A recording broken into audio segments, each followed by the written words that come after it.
So to start off this trip, we decided to hop onto the London Underground, the TFL, the tubes as they say over here in the UK.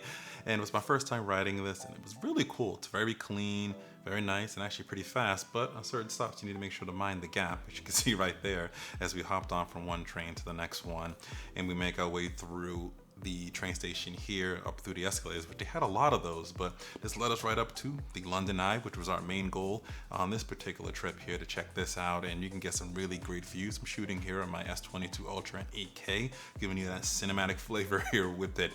But from there, we want to do a little bit more. We maybe want to check a couple of the sites around. So we hopped onto a big bus, a double-decker, which is really cool, sitting up at the top there, and you get all these great views, and you can just see everything here at the top. It's really amazing. It was quite cold though, by the way, so it's definitely really chilly while we were up there.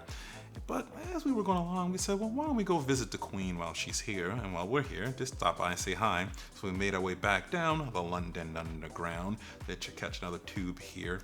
And what's really cool, the reason I'm here is because of this guy right here, my cousin Chewy. It's actually his birthday, so I came out here just to kind of hang out. And he likes to deny that he's not cinematic, but he's a pretty big actor out there, at least in my mind he is. He's actually in The Witcher 2. He's known as Merrick on there, so definitely check him out.